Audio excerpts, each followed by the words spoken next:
예수님께서는 유대에서 갈릴리로 가시는 길에 사마리아에 있는 수가라 하는 동네에서 한 여인을 만나셨고 그 여인을 통해 많은 사마리아인들을 믿게 하셨습니다. 그리고 이제 예수님께서는 다시 갈릴리로 가십니다. 43절부터 45절 말씀입니다.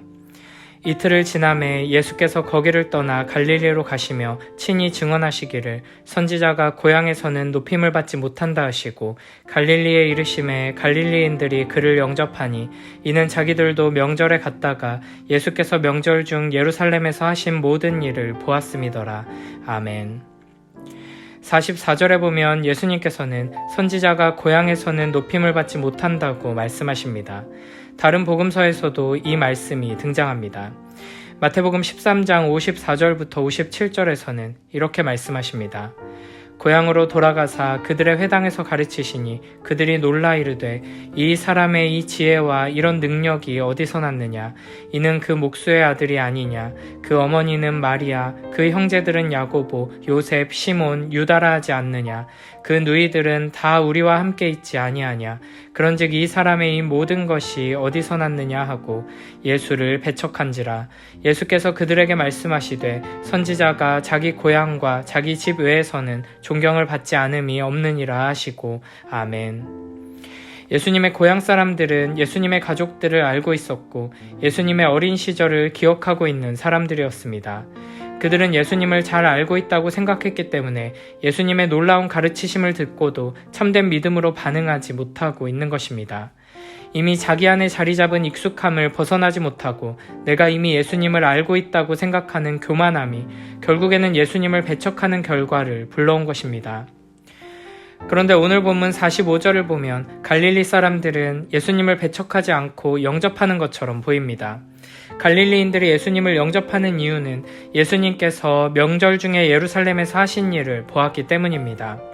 요한복음의 맥락 속에서 갈릴리인들은 지금 표적을 보고 믿는 사람들의 전형적인 모습입니다. 사실 이런 식으로 표적을 따라 예수님을 믿는 것은 참된 믿음이 아니고 자기가 원하는 것을 얻기 위해서 자기 중심적으로 주님을 영접하는 것은 참된 영접이 아니라는 것을 요한복음은 계속해서 지적하고 있습니다. 앞서 요한복음 2장 23, 24절에서는 이렇게 말씀하셨습니다. 6월절에 예수께서 예루살렘에 계시니 많은 사람이 그의 행하시는 표적을 보고 그의 이름을 믿었으나 예수는 그의 몸을 그들에게 의탁하지 아니하셨으니 이는 친히 모든 사람을 아심이요. 아멘. 아무리 예수님 앞에 엎드려 간절히 기도하며 구해도 하늘의 뜻을 구하는 것이 아니라 내 뜻대로 이루어달라고 기도하는 것은 예수님을 왕으로 섬기며 구원자로 높이는 것이 아니라 오히려 예수님을 내 마음대로 손에 쥐고 이용하려는 악한 모습입니다. 그런 점에서 지금 갈릴리 사람들의 영접은 선지자가 자기 고향에서는 높임을 받지 못한다는 말씀과 반대되는 모습이 아니라 오히려 정확하게 일치하는 모습입니다. 갈릴리 사람들은 예수님을 영접하고 있지만 사실상 예수님을 푸대접하고 있는 것이며 모독하고 있는 것입니다. 누가복음 4장 24절에서도 이렇게 말씀하십니다. 또 이르시되 내가 진실로 너희에게 이르노니 선지자가 고향에서는 환영을 받는 자가 없느니라. 아멘. 누가복음에서는 예수님께서 회당에서 하나님의 말씀을 선포하시는 것을 듣고는 사람들이 크게 화가 나서 예수님을 동네 밖으로 쫓아내고 산 낭떠러지까지 끌고 가서 밀쳐 떨어뜨리려 하는 모습이 그려집니다. 표적을 통해 참된 믿음으로 나아오지 않고 계속해서 표적을 구하는 자들은 예수님께서 자기가 원하는 대로 행하지 않으시면 언제든지 예수님을 절벽에서 밀어버릴 수 있는 자들이라는 것입니다. 우리도 겉으로는 예수님을 믿고 영접하는 것처럼 보일 수 있습니다. 하지만 예수님을 나의 구원자로 믿고 왕으로 섬기며 순종하는 것이 아니라 오히려 내 뜻대로 움직이며 내 소원을 이루어주는 존재로 여긴다면 그것은 예수님을 모독하는 것임을 기억해야 할 것입니다. 또한 우리가 주목해봐야 하는 것은 이 당시 많은 사람들이 선지자가 고향에서 높임받지 못한다는 말을 속담처럼 알고 있었고 실제로 예수님께서는 고향에서 환영받지 못하실 것을 알고 계셨고 경험하셨지만 그럼에도 불구하고 예수님께서는 고향으로 가셨다는 것입니다. 예수님께서는 사람들이 자신을 이해하지 못하고 오히려 거절하고 핍박할 것을 알았지만 그럼에도 그들을 향해 나아가셨습니다. 우리는 너무나도 자연스럽게 우리를 이해하고 영접하며 높여주는 사람들을 향해서만 친절과 사랑을 베풀기 쉽습니다. 굳이 우리를 이해하지 못하고 핍박할 것이 분명한 사람들에게는 처음부터 가까이 가지 않으려 할 수 있습니다. 그러나 우리는 우리에게 베푸신 주님의 사랑을 기억하며 우리를 이해하고 영접하고 높여주는 사람들뿐 아니라 우리를 이해하지 못하고 핍박하는 자들을 향해서도 하나님의 사랑으로 나아가야 할 것입니다. 이렇게 표적만 원하던 사람들은 예수님을 영접하는 것처럼 보이지만 사실상 예수님을 거부하고 배척하였고 결국에는 예수님을 참으로 믿지 않고 십자가에 매달았습니다. 이것이 어둠 가운데 있는 죄인들의 비참한 현실입니다. 하지만 어떤 사람들은 오직 말씀만으로 예수님을 믿게 되는 놀라운 일을 경험합니다. 사마리아 여인과 수가성 사람들에 이어 갈릴리 가나에서 만난 왕의 신하를 통해 말씀으로 참된 믿음에 이르게 되는 놀라운 이야기가 다시 한번 펼쳐집니다. 먼저 46절, 47절 말씀입니다. 예수께서 다시 갈릴리 가나에 이르시니 전에 물로 포도주를 만드신 곳이라.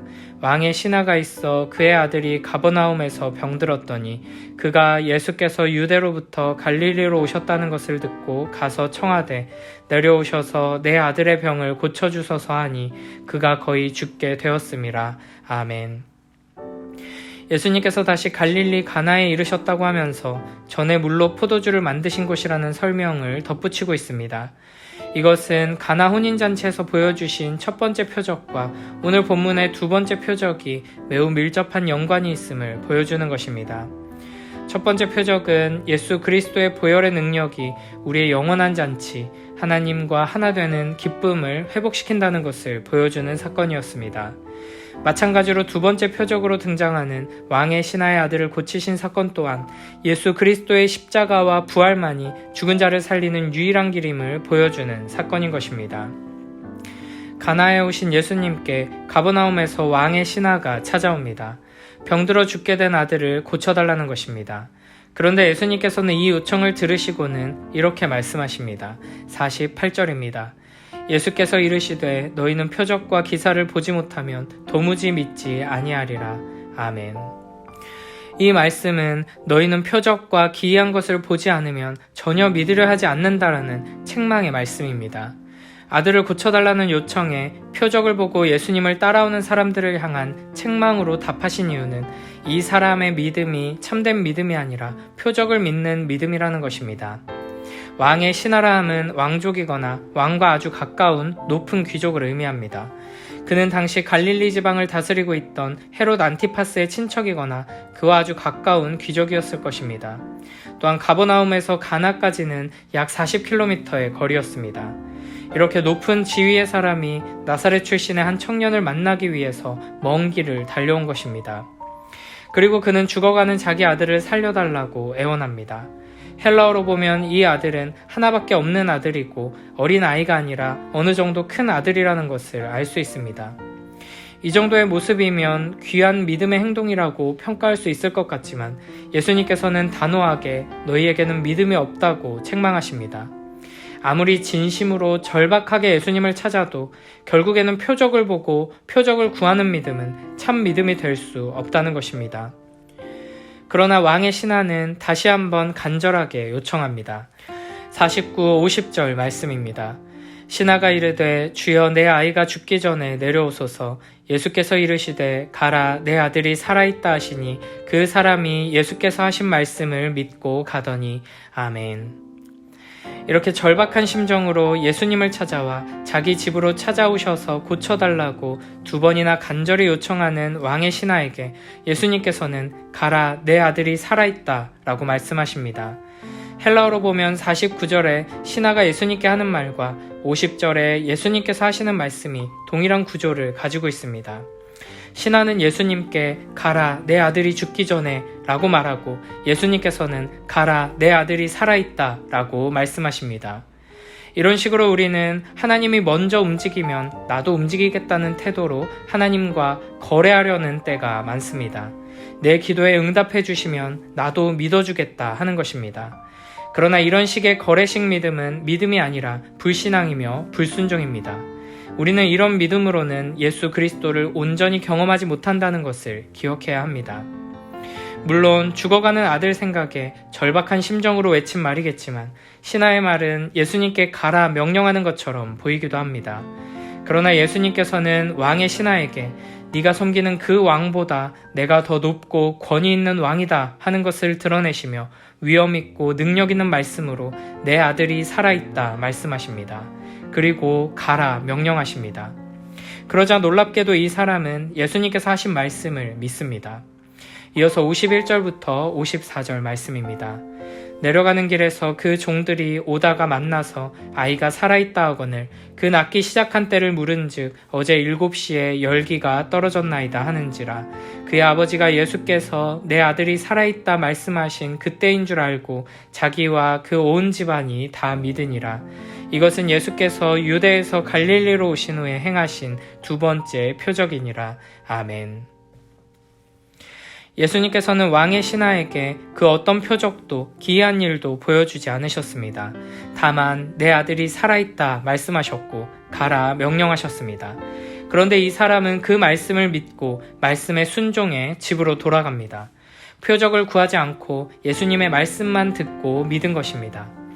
그리고 집으로 돌아가는 길에 종들을 만나 아들이 살아있다는 소식을 듣게 되고 그 열기가 떨어진 시간이 바로 예수님께서 내 아들이 살아있다 말씀하신 그때인 줄 알게 됩니다. 이 놀라운 경험을 통해 그와 온 집안이 다 예수님을 믿게 됩니다. 이 장면은 참된 믿음이 무엇인지를 잘 보여줍니다. 참된 믿음은 보이지 않는 것을 믿는 것입니다.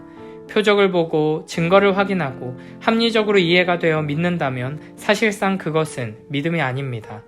히브리서 11장 1절에서는 믿음은 바라는 것들의 실상이요 보이지 않는 것들의 증거라고 말씀하십니다. 또한 참된 믿음은 먼저 믿고 순종하는 것입니다. 마태복음 6장 33절에서는 이렇게 말씀하십니다. 그런즉 너희는 먼저 그의 나라와 그의 의를 구하라. 그리하면 이 모든 것을 너희에게 더하시리라. 아멘. 참된 믿음을 가진 사람은 참된 순종의 열매를 맺게 될 것입니다. 그러나 동시에 먼저 말씀대로 순종하는 자들은 말씀의 능력과 역사를 경험하게 될 것이고 말씀의 인도하심 속에서 참된 믿음으로 나아가게 될 것입니다. 왕의 신하는 사실 예수님의 말씀을 듣고 굳게 믿고 확신하며 집으로 갔다기보다는 예수님의 말씀을 믿는 것 외에는 달리 방법이 없는 절박한 상황이었을 것입니다. 왕의 신하는 힘과 권력이 있었기에 죽어가는 아들을 살리기 위해 많은 노력을 했을 것입니다. 그러나 모든 방법을 다 동원해 노력해봐도 아무 소용이 없었기에 절망의 상황 속에서 절박한 심정으로 예수님을 찾아왔던 것입니다. 이런 상황 속에서 왕의 신하는 아들을 향한 사랑과 간절한 소원으로 예수님의 말씀이 제발 사실이길 바라며 집을 향해 갔을 것입니다. 엄밀히 말하면 예수님에 대한 바른 지식과 확신, 신뢰하는 거리가 먼 복잡한 감정입니다. 그러나 주님께서는 이와 같은 부족하고 연약한 믿음을 통해 주님 말씀에 순종하는 것 외에는 방법이 없어 떠밀려 가는 것 같은 그런 순종을 통해서 결국에는 말씀의 능력을 경험하게 하십니다. 그리고 그 놀라운 체험을 통해 참된 믿음으로 나아가게 하십니다. 사마리아 여인과 수가성 사람들, 왕의 신하와 그 가족들처럼 생명의 말씀을 듣고 변화되어 한 걸음 한 걸음 참된 믿음으로 나아가는 우리 모두가 되길 축복합니다. 매일매일의 삶 속에서 우리를 다시 살리시고 믿음 아닌 믿음에서 참된 믿음으로 인도하시는 그 말씀의 능력을 풍성히 경험하며 살아가는 복된 우리 모두가 되길 축복합니다.